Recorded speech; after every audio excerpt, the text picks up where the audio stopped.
Now what we'll do is we will study 3-inch arc. So we have seen these types of arc in many places. Like what is 3-inch arc is like we make a circular structure. Like in bridges we can see trusses as well, and we can see 3-inch arches as well. In 3-inch arches, like there is 3 inch, 2 hinges are external hinges, and there is one hinge which we say it is internal hinge. So if like this is a bridge problem, okay, this is no doubt a bridge problem. And if a bridge is like this, and in a bridge if a train moves, okay, this load, this type of load, you can compare it with a train, and if like even with a truck as well. And if this type of load moves along the span, so what we need to find is max direction and magnitude of. So this bridge is attached to the support, and so since it is attached to the support, we need to find what is the reaction forces at the support, and we need to find the direction and magnitudes as well, the bending moment, normal thrust, and radial shear. We know the bending moment in this point, and we need to find normal thrust and radial shear. We need to find everything, and we need to draw bending moment diagram showing maximum positive and negative values. That means we need to find maximum positive and negative values as well in a bending moment. We need to draw bending moment diagram, and we need to find the maximum and positive values. And here taking moment about b, that means we need to take moment about b. That is very trivial thing. We always need to take moment from b to calculate shear force at a. That means we calculate moment at take moment at v to calculate shear force at a, and we calculate shear force at a. And like that we also by using summation fy we found bv. Like if you calculate va, you can easily calculate bv. You just need to solve this, and after that you also can find the horizontal reaction. What is the horizontal reaction acting here? So to calculate the horizontal reaction, it is bv times 10. This is bv, and you multiply it with 10 minus h times 4. This is h, this h times 4. This is in the anti-clockwise direction, so it is negative. This clockwise direction, it is positive. So this is h equals to 3.2 into 10 by 4, which is obviously 8 kilonewton. So 8 kilonewton is the horizontal force acting here. So now you can say acting here also, this horizontal force. And now we need to calculate when the parabolic arch, this is parabolic arch, and we have parabolic arch equation. By applying this equation we can easily find, if this is a parabola, okay, this is, if this is a parabola, we can, if x direction is given, we can easily find the y. Okay, if we need to find in the d position, what the question clearly says that we need to find it in the d position. 3 is shown in the figure is loaded with UDL on direction magnitude of reaction at support, bending moment, normal thrust, and radial shear at 4 meter from left in. Draw bending moment, that means 4 meter from left in. We need to find the bending moment, normal thrust, and question clearly says we need to find all these things. Like why do we do this? Okay, if we build a bridge and we somehow figure out this is the point of weakness. Okay, we figure out this is a point of weakness, and we need to analyze everything. We need to find in this point what is, if a train like structure moves, what is the force, what is the bending moment, what is the magnitude of what is normal thrust, what is shear, radial shear. We need to find everything. So to do that, first we need to calculate, we need to find y. If x is 4 meter, this is purely given by equation. We engineer make structure according to this equation because it is easier to calculate. We just don't like it is a, we make a parabola because parabola is the most stable structure. That's why we make parabola. And we in here we make parabola, and it follows parabolic equation, which is 4hx by l square l minus x. and after that this position is known. If x is given, obviously y is known, and we calculate the y, and after that dy by dx equals to tan theta. So what did we figure out is, why did we calculate its slope? This is slope. Why did we calculate its slope? Because slope is tan theta, and dy by dx is this. That means we just took derivation or derivative. Taking derivative of this is easy stuff. So after taking derivative, we figure out the angle by using this. Okay, why did we calculate? Okay, we need to apply regression thinking. So we need to find out this theta. We need to find out this theta. What do we need to find out? This theta. So to find out this theta, we need to have regression thinking. How to find this theta? So by applying regression thinking, to find theta, what do we have? We have y, equation of y. By from equation of y, we can find the slope, and from the slope we can, slope is equals to tan theta, that is common sense, and we can easily find theta. So we figure out this is theta. What do we do? Figure out? We figure out this is theta. This theta is very essential in further calculation. So dy by dx, we easily calculate theta to be 25.64 degree, and after we figure out theta, we find out the bending moment at d. That means, how do we calculate bending moment at d? We calculate bending moment at d 12.8 into 4, which is, this is 12.4. So this is 12.8. We need to calculate this. To calculate bending moment, this is in clockwise direction, so it is positive. This is positive. 12.8 into 4 minus 8 into 2.56. Minus 8. What is minus 8? That minus 8 is, we can look at this figure. We already know horizontal reaction to be 8 kilonewton.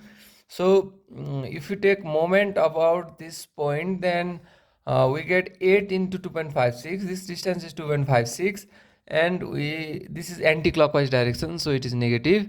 And 2 into 4 into 2. This is UDL. This is 2 kilonewton per meter. This is like a train. 2 kilonewton per meter times 4. 2 into 4. This is whole force, and this is distance. It resultant acts at its centroid, so it is in the middle. So it is times 2, and after that we figure out the bending moment at d. So after we figure out the bending moment at d, we need to, what did we find? Bending, what did question said? Question said we need to find bending moment, normal thrust and radial shear. So we already calculated bending moment. Now for radial normal thrust, we can use this formula. We already calculate everything. We can use this formula to calculate normal thrust.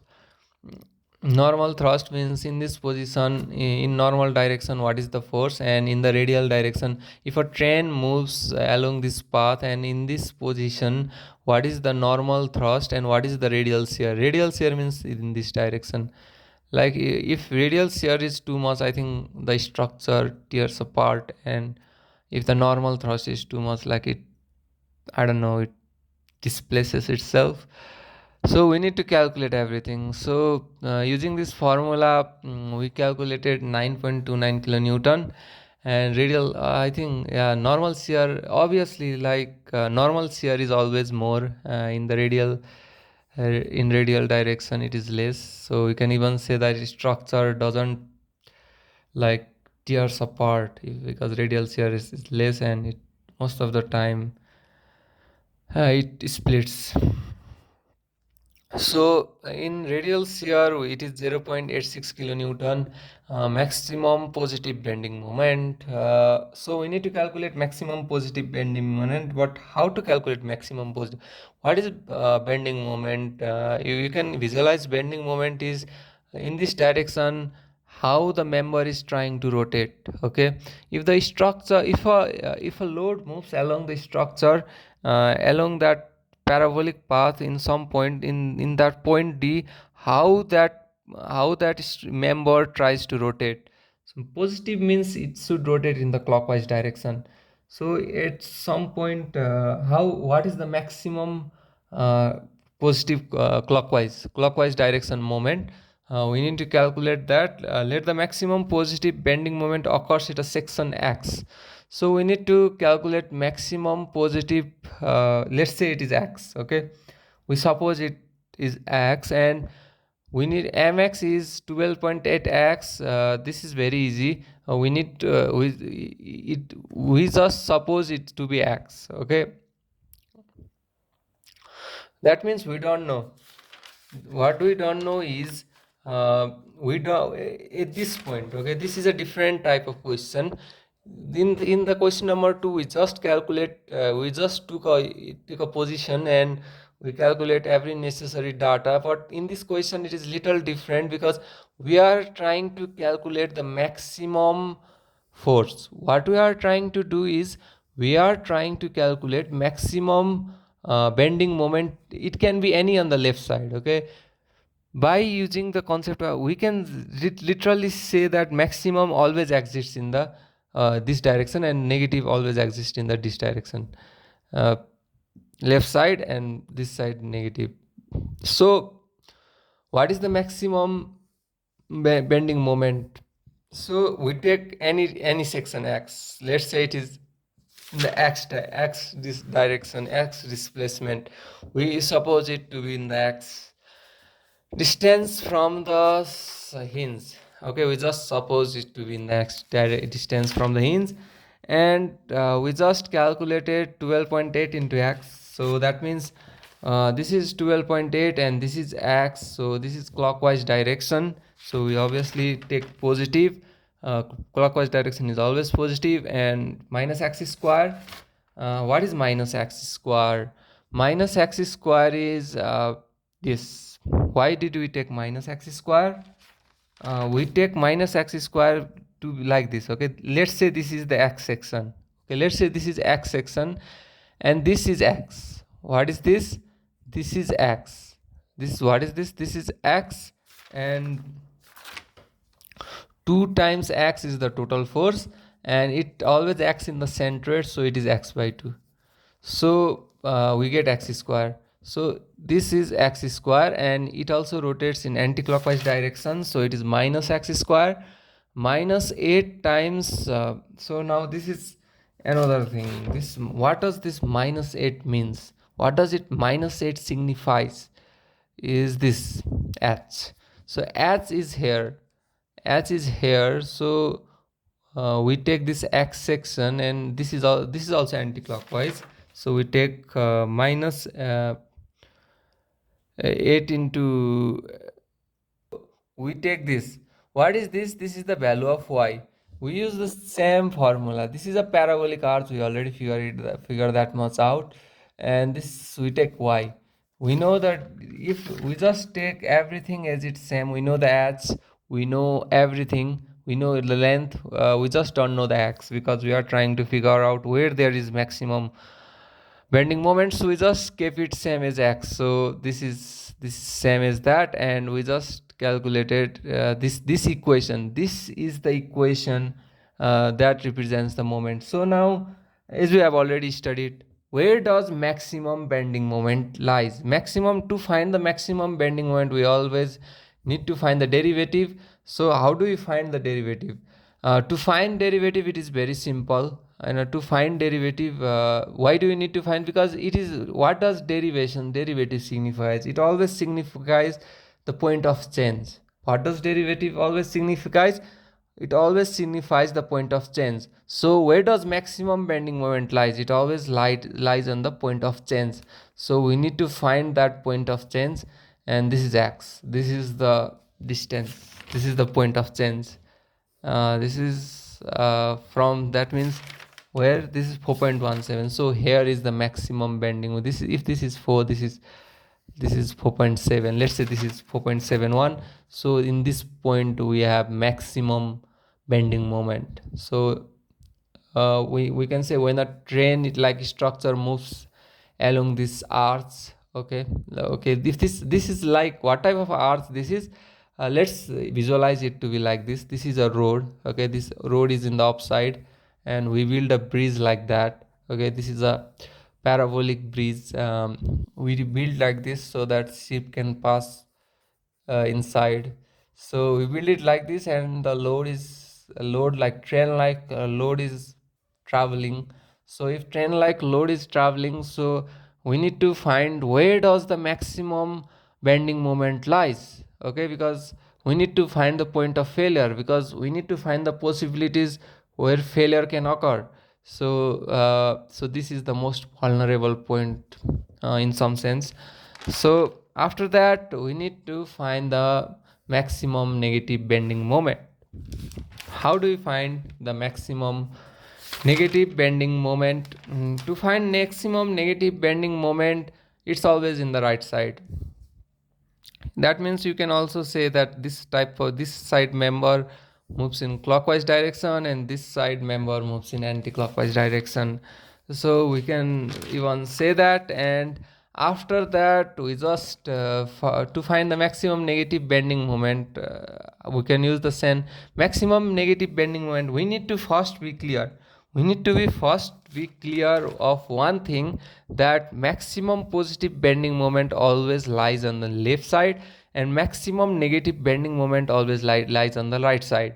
So we can always say, because you can even analyze it in like this. Okay, if a train is here, so this is a it moves in, it tries to rotate here. So the member has to try to rotate in anti-clockwise, in the clockwise direction. But if the load is in this side, that means it will try to rotate in clockwise direction. So member should resist in anti-clockwise direction.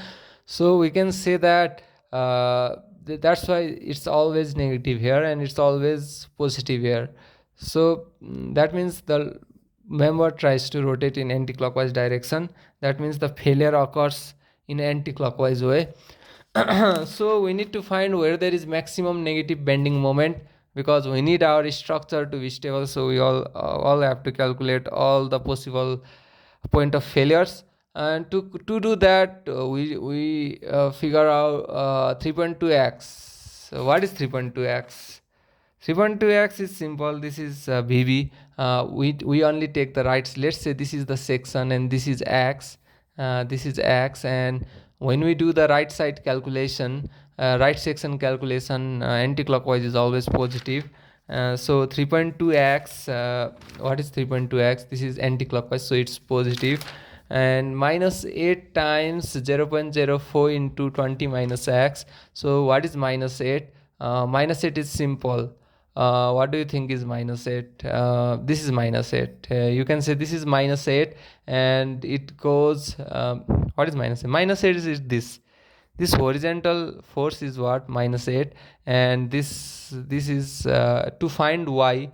To find y, we use this same equation for h x l square l minus x. So we figure out this distance, and after we figure out this distance, this is clockwise direction, so it's negative because we are taking on the right side. This is 6.4x minus 0.68x square, and no, this is pointed by, if we put everything here, it comes this value, and we know with this not, and this is the equation for maximum negative bending moment, and it's the same as maximum positive bending moment. Where does maximum negative bending moment lies? It always lies where the curve changes, and this is like a slope. Okay, what does derivative refers to? It refers to the slope. And where does the change of y it is equal to 0? If the slope is 0, that means it signifies the point of change. So if the slope is 0, it signifies the point of change. So this is the point of change, and it is 5 meter. That means 5 meter from here is where the maximum bending moment lies. Now we can even draw the curve and graph to show how it changes. This is the breeze.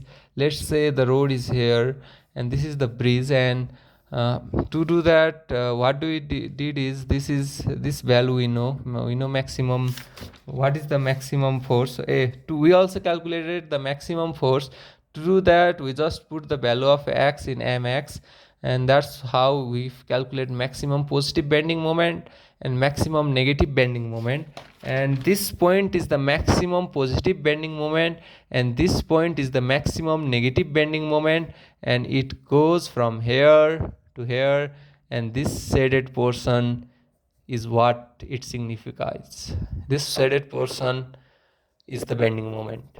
Okay, this shaded area gives the bending moment. This is the positive portion, and this is the negative portion. That's how we analyze this structure.